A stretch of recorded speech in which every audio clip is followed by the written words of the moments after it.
Muy bien chicos, ¿cómo están? Muy buenos días. Vamos a empezar la clase ya con el tema de verificar algo de simbología. Bueno, en realidad el documento, el texto de simbología se los voy a dejar en la plataforma para que le den una revisadita. Pero vamos a ver un pantallazo general sobre los distintos tipos de planos que podemos realizar. ¿Ya? En función de eso, tenemos lo siguiente.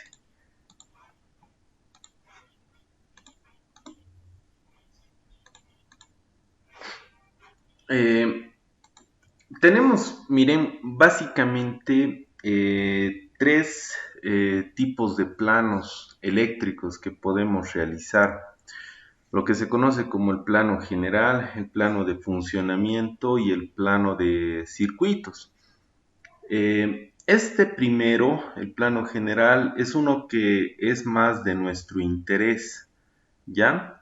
Esto en el sentido Esto en el sentido de que los planos que vamos a realizar nosotros son planos generales, ¿ya? El plano de funcionamiento, el plano de circuitos, ustedes lo van a aplicar también, o sea, es importante que los mencionemos, que sepamos en qué consisten, pero ustedes los van a emplear más adelante en otras materias, ¿no? Una de ellas es automatismos, ¿no? La parte de automatismos también podría aplicarse como layouts, se los conoce como layouts, estos diagramas de conexionado, en lo que es la parte electrónica, ¿no? Electrónica analógica, electrónica digital, ¿ya? Entonces, de forma general, nuevamente les digo, el plano que nosotros vamos a utilizar en la materia es lo que se conoce como plano general, ¿ya? ¿En qué consiste este plano general? El plano general tiene una forma de representación que se la conoce como unifilar o unipolar. ¿Qué quiere decir unifilar, unipolar? Quiere decir de que a través de un solo conductor, bueno, no sería un solo conductor, lo vamos a reconocer como hilo. A través de un solo hilo, nosotros estamos identificando que están pasando varios conductores, ¿ya? Pero lo estamos identificando como un solo hilo. No sé si notan acá en la figura, tenemos un solo hilo, una sola línea acá, pese a que acá nos dice que es trifásico, ¿no? Este 3 nos indica que es trifásico. Esta línea que parece el sombrerito de la ñ nos indica que es trifásico de corriente alterna, que está trabajando a una frecuencia de 50 Hz y un voltaje de 380 voltios, ¿no? Entonces, nosotros deberíamos tener acá una, dos, tres líneas, pero tenemos solamente una, ¿no? Como les decía, en una sola línea, en un solo hilo, estamos identificando más cantidad de conductores. Es por eso que aquí, esto de acá, este rectángulo que ven acá, que está en forma vertical, representa lo que es un fusible. Y dice acá F1, ¿no? Es el fusible 1. Tiene tres líneas, ¿no? Esas tres líneas quiere decir que en realidad no solamente es un fusible, sino que como aquí estamos viendo que esto es trifásico, tiene tres líneas, hay una línea para cada fusible. Entonces en realidad estas tres líneas quiere decir que tenemos tres fusibles más, bueno, no tres más, sino tenemos tres fusibles en total, ¿ya? Lo que estamos viendo a continuación, estamos viendo acá abajo, esto de acá simboliza a los contactores, ¿no? Y esto que es como una puertita abierta, representa que es un contactor que tiene el contacto normalmente abierto. ¿Qué quiere decir normalmente abierto? Yo energizo la bobina del contactor y esta puertita se va a cerrar y se va a cerrar el circuito, ¿no? Entonces, acá quiere decir que este nuestro contactor que tenemos acá, el K1, tiene tres puertos y por cada puerto está viniendo cada uno de los hilos. Lo mismo es para este otro, ¿no? tenemos 3 puertos y por cada uno de los puertos están viniendo 3 hilos. Y a la salida tenemos un 2, 3 igual. Entonces a la salida este tiene 3. Como está conectado con este punto, este de acá también tiene 3. ¿No? Entonces tenemos 3 entradas, 3 salidas para este puerto de conexión. Esto que están viendo acá representa un relé térmico, que es la protección del motor. ¿Ya? Entonces, este relé térmico, de la misma manera, miren, en un solo hilo estamos representando 3 conductores. Quiere decir que este relé térmico tiene 3 puertos de entrada y 3 puertos de salida. Los 3 puertos de salida están yendo al motor, ¿no? Este es un motor trifásico de 15 kilowatts, esta es la potencia del motor, y 1500 RPM, ¿no? Que es un motor en baja. 1500, 1420, 1100 se considera ya motor en baja, ¿sí? Este tipo de planos generales, si nosotros lo empleamos para arranques de motor, como lo que estamos viendo ahorita es un arranque de motor, son planos que requieren mucha destreza de la persona que va a interpretar. ¿Por qué? Porque aquí yo no tengo los puertos de conexión, o sea, no se ven acá. Miren, si yo agarro, veo un contactor, por ejemplo. Si yo agarro y veo un contactor, el contactor en cada puerto de conexión tiene una numeración. 1, 2, 3, y tiene una numeración, ¿no? Y eso yo no lo estoy viendo acá.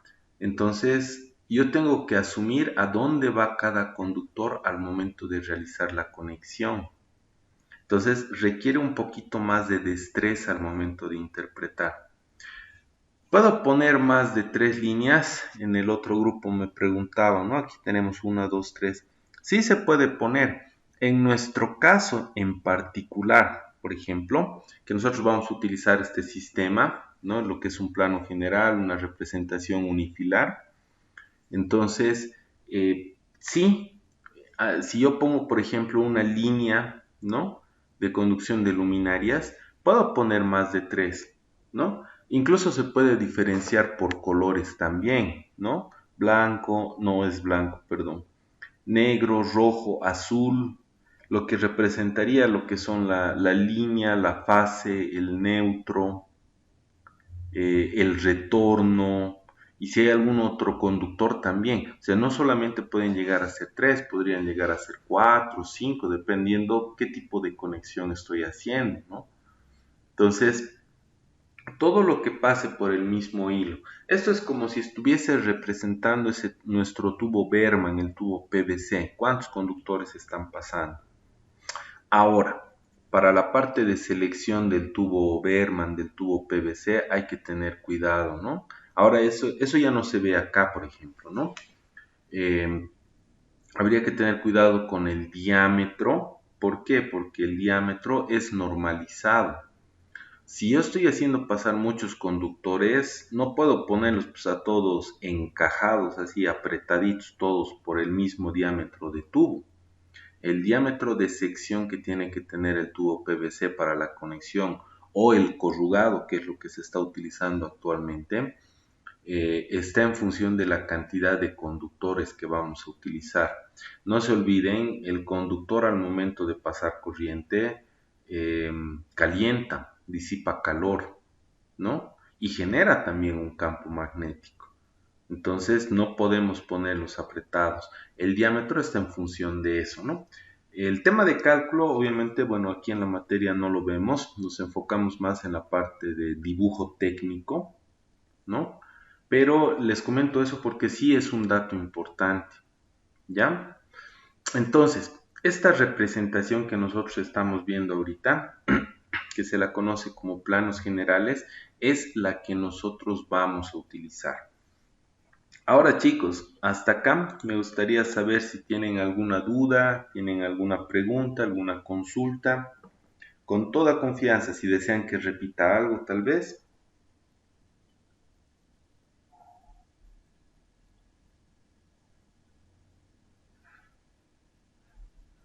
La última parte, Dale, dale, te escucho.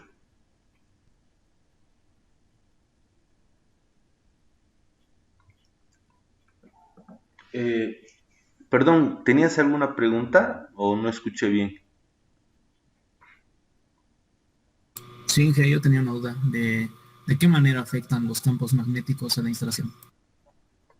Perturbaciones. Perturbaciones en la señal.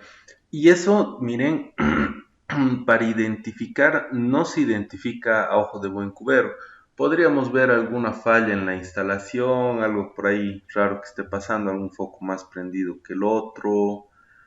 eh, pero en realidad estas perturbaciones no las detectamos tan fácil, ¿no? Sino hay equipos, ¿no? Hay unos equipos que se utilizan para auditorías energéticas que se los conoce como data loggers, ¿no? El data logger nos permite hacer una auditoría y hacer una revisión de las conexiones sin necesidad de agarrar, picar la pared y ver efectivamente qué es lo que está pasando a través del PVC. Entonces, Ale, hay equipos para esto, ¿no? Uno de ellos es el Data Logger, ¿no? Que, como te decía, se utiliza normalmente en auditorías para verificación de los sistemas de conexión.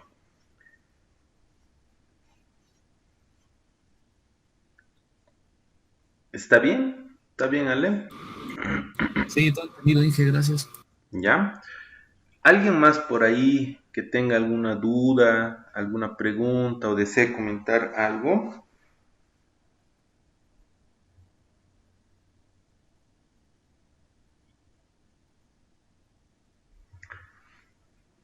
Entonces, estos planos son a los que tenemos que prestarles mucha atención, ¿no? Lo que vendrían a ser los planos generales, ¿no? Que tienen una forma de representación unipolar o también conocida como unifilar.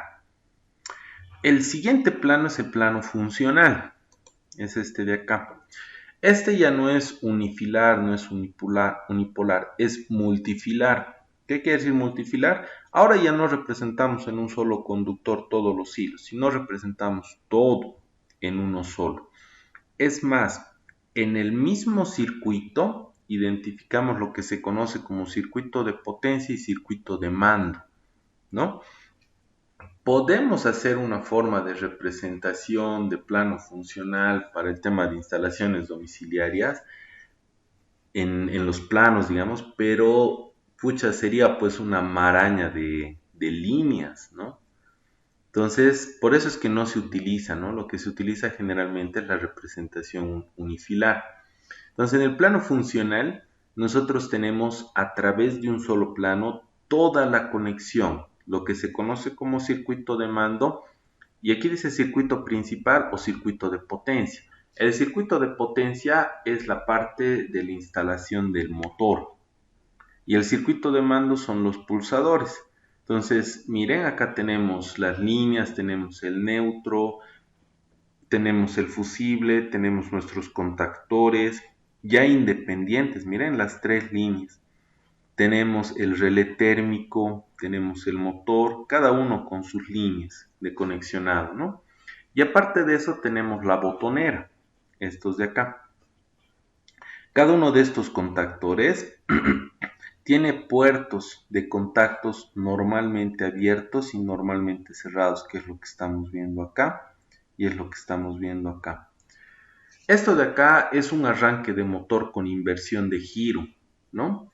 Entonces, lo que yo tengo acá básicamente es la inversión de giro.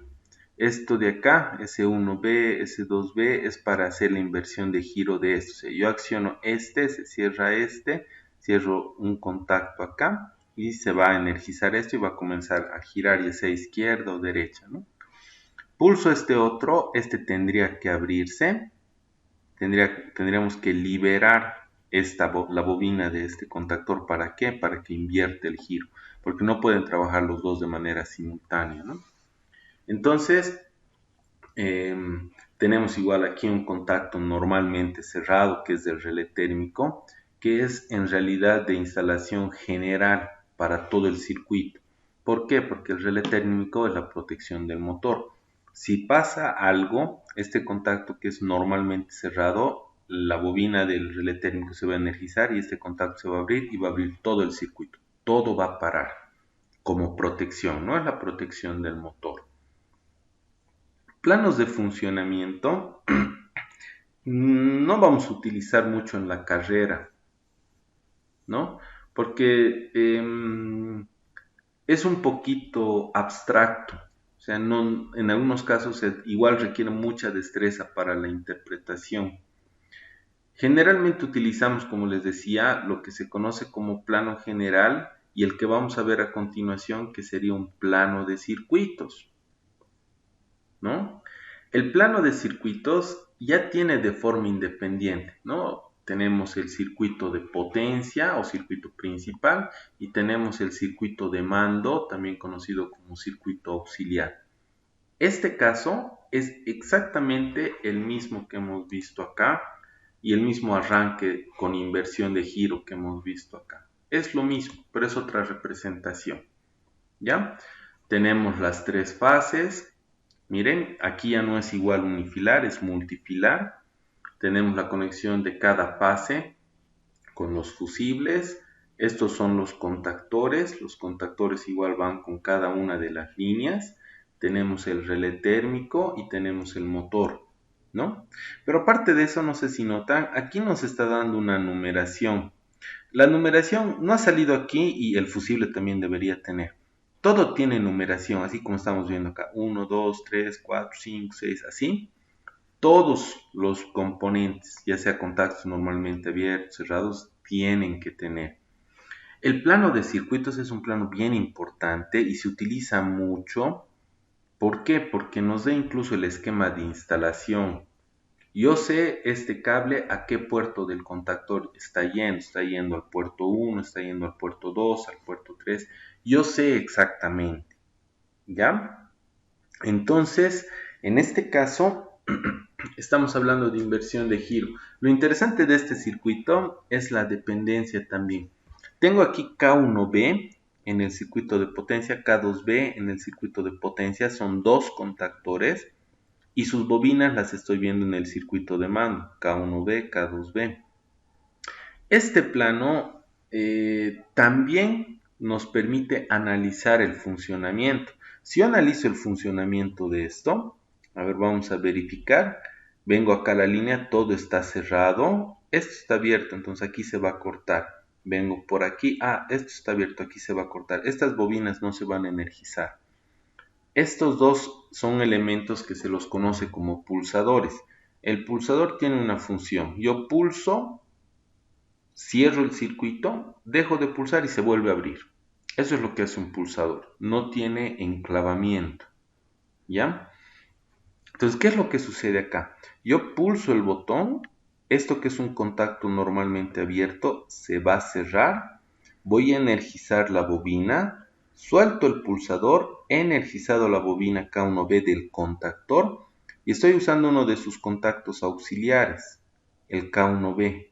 Este igual es dependiente de este contactor. Entonces, he energizado la bobina. Cuando energizo la bobina, cambian los estados de los contactos. Si es normalmente abierto, pasa normalmente cerrado. Si es normalmente cerrado, pasa normalmente abierto. Entonces, ¿qué es lo que vamos a hacer acá? Vamos a cerrar, vamos a energizar la bobina. Esto se va a cerrar. Como esto hemos dicho, ¿no? Pulso, suelto y se vuelve a abrir. He pulsado, energizado, lo he soltado. Esto se ha cerrado y se ha autoenclavado. Esto se conoce como autoenclave. Es para que mantenga y yo no tenga que estar apretando todo el rato el pulsador. Entonces, ¿qué es lo que hemos hecho con esto? Hemos energizado. Esto de acá también se va a cerrar y el motor va a comenzar a girar ya sea a izquierda o derecha. Si yo quiero cambiar el sentido de giro, miren acá, tengo este otro pulsador que es para este, ¿no? Voy a pulsar esto. Ahora ustedes dirán, si voy a pulsar este, el otro está girando a la izquierda y quiero cambiar a la derecha, pero sigue girando a la izquierda. O sea, ¿cómo va a ser esto? ¿Cómo va a pasar? Entonces, yo pulso esto.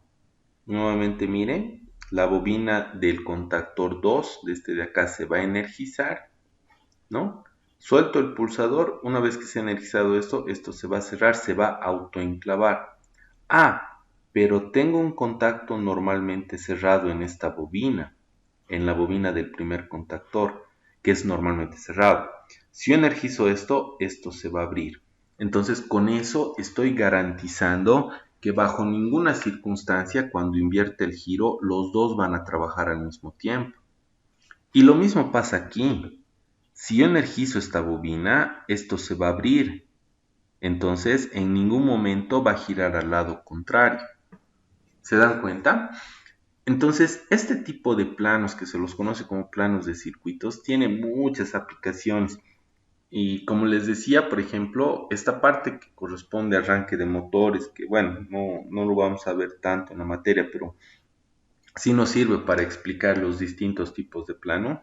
Ustedes lo van a utilizar en la materia de automatismos. ¿Ya? Hasta acá, chicos. Me gustaría saber si tienen alguna duda, tienen alguna pregunta, alguna consulta, quieren hacer algún comentario, se está entendiendo.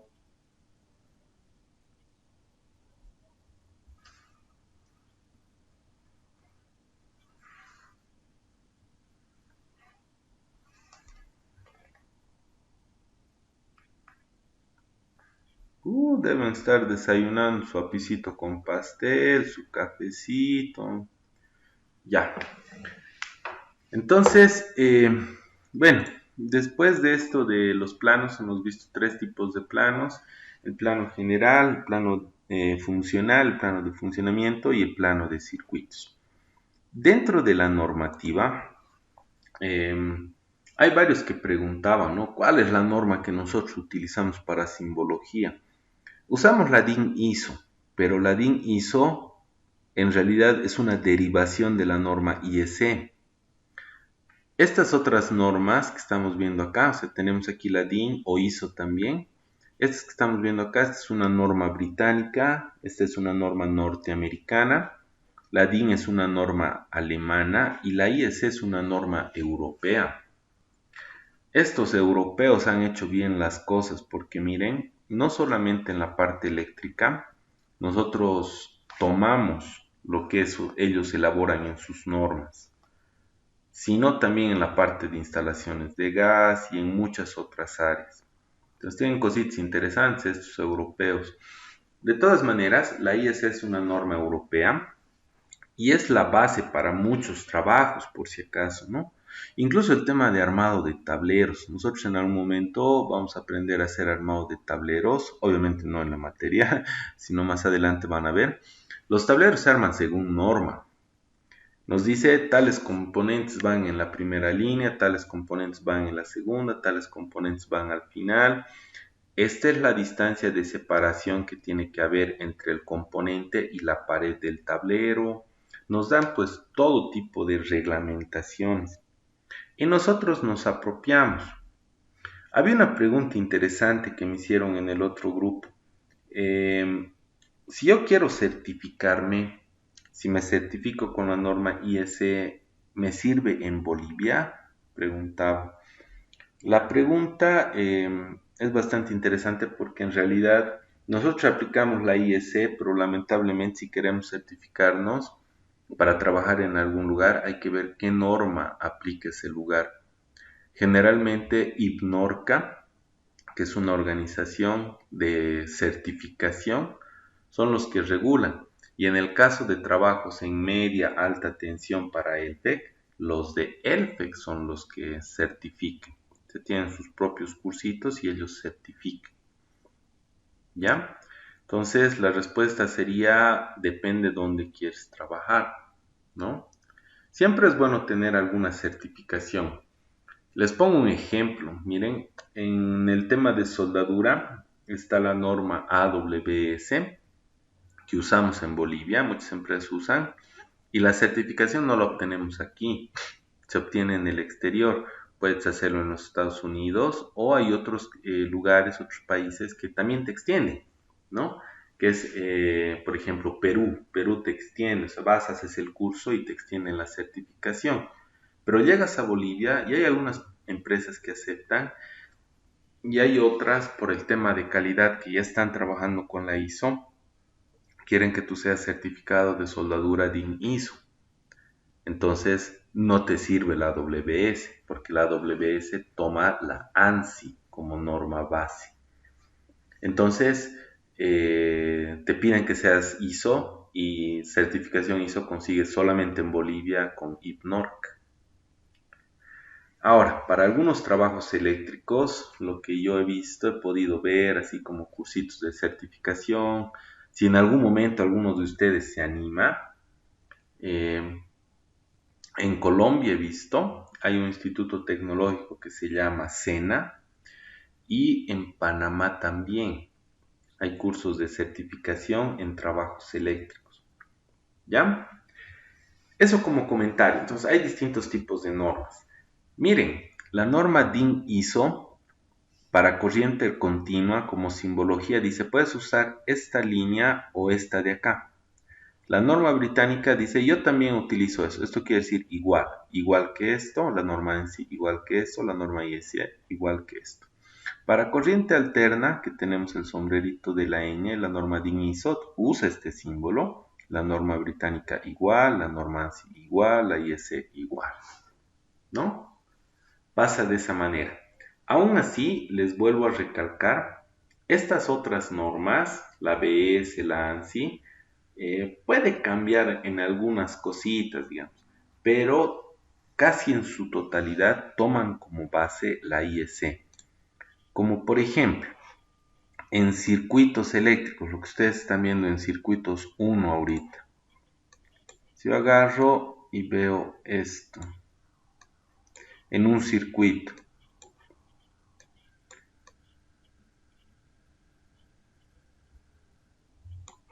¿cuál es la diferencia entre este símbolo, entre este de acá y este de acá? ¿Cuál es la diferencia?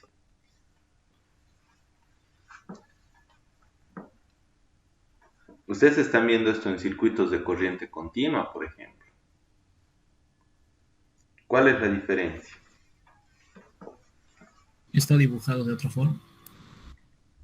¿Tiene alguna diferencia? ¿Solamente el dibujo?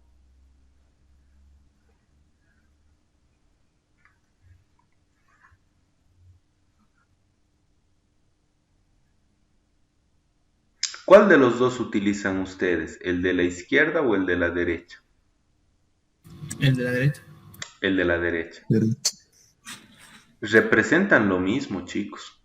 Estamos hablando de resistencias, pero como el compañero decía, están dibujados de diferente forma. ¿Por qué? Porque la norma que se está aplicando es diferente. El recuadro, el rectángulo que están viendo ahí, es según la norma ANSI y el otro es según DIN ISO. Pero los dos son igual, representan una resistencia. ¿Sí? Representan una resistencia. Entonces, ahora yo les pregunto, ¿qué representan los símbolos, la parte de simbología en un plano eléctrico? ¿Qué representa la simbología en un plano eléctrico?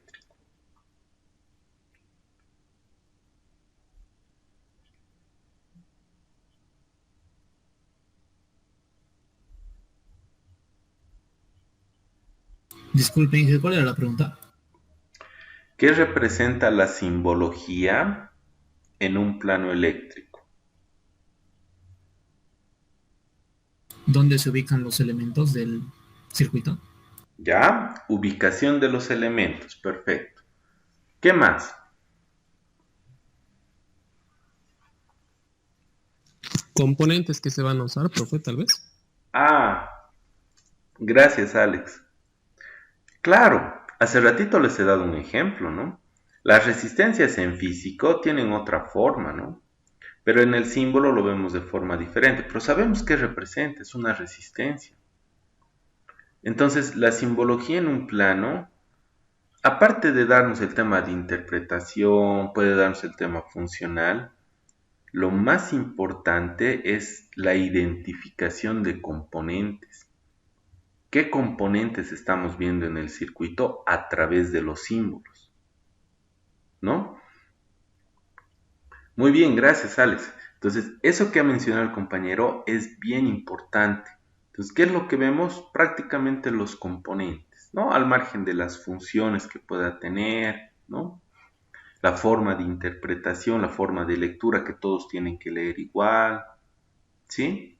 Lo más importante es que identifican componentes, como estamos viendo acá, ¿no? Este sombrerito como de ñ hemos dicho que representa corriente alterna. Esta línea representa un conductor. Este recuadro representa un fusible. Esto es un contacto normalmente cerrado. Esto es un pulsador. Este es otro pulsador. Este es un pulsador normalmente cerrado, pulsador normalmente abierto. Tenemos contactos abiertos, contactos cerrados. Miren, tenemos acá bobinas de contactores. Esto de acá representa un temporizador. Tenemos la línea de neutro. Cada uno de estos elementos representa un componente, ¿ya? Las letras que estamos utilizando tienen que irse familiarizando porque también son normalizadas. No le puedo poner cualquier letra a los componentes, ¿ya? Entonces, para esta parte de simbología les voy a dejar un documento más, que es en realidad de donde he sacado esta información, que ya está más completo, ese es el documento completo, para que puedan revisar. La siguiente semana ya tenemos de forma presencial y de ahí en adelante ya va a ser presencial. Entonces, les rogaría que los que dispongan, tengan su computadora, ya la puedan traer, porque voy a comenzar a avanzar ya lo que es el tema de AutoCAD, ¿no? Vamos a comenzar a ver ya un poquito del manejo de AutoCAD. El AutoCAD que vamos a manejar es básico, bien básico, ¿no? Por lo menos vamos a identificar las herramientas, algunas configuraciones, ¿no? Las herramientas que necesitemos para elaborar nuestros diagramas, nuestros planos generales. ¿Está bien? Hasta acá me gustaría saber si tienen alguna duda, tienen alguna pregunta, alguna consulta. Inge, una consultita. Quería preguntarle, ¿cuál es la función que cumple un temporizador?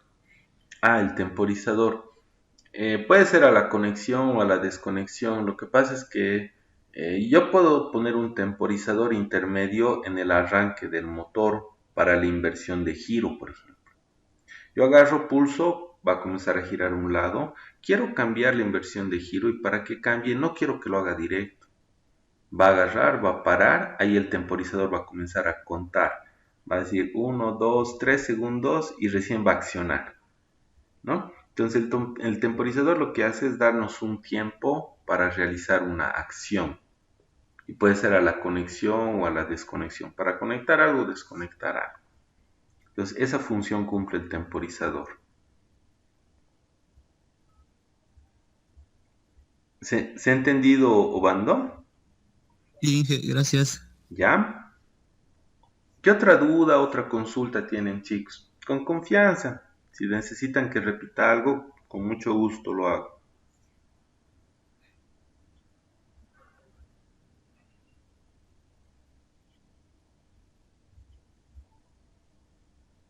¿Ya? Ya, chicos. La clase la voy a grabar, la voy a terminar de renderizar y la información se las voy a subir a la plataforma. Nuevamente les solicito que desde la siguiente semana ya puedan traer sus computadoras, los que tienen, y así veamos de formar grupos de trabajo, porque como les decía, vamos a comenzar a trabajar ya con el manejo de AutoCAD. Entonces, vamos a quedar hasta acá. Que tengan una linda mañana. Nos vamos a comunicar todavía el día viernes, el día de mañana, por el tema de taller electromecánico, pero con dibujo vamos a quedar hasta aquí. Entonces agradezco mucho su participación, agradezco mucho el tiempo de espera. No estaba con algunos problemitas con mi máquina. Agradezco mucho el tiempo de espera. Y bueno, les deseo que tengan una linda mañana y sería conmigo hasta el día viernes. Hasta mañana. Que les vaya bien, chicos. Nos vemos. Listo, Inge, hasta luego. Muchas gracias, Inge. Chao, chao. Hasta luego, Inge. Hasta luego, Inge. Chau, chau.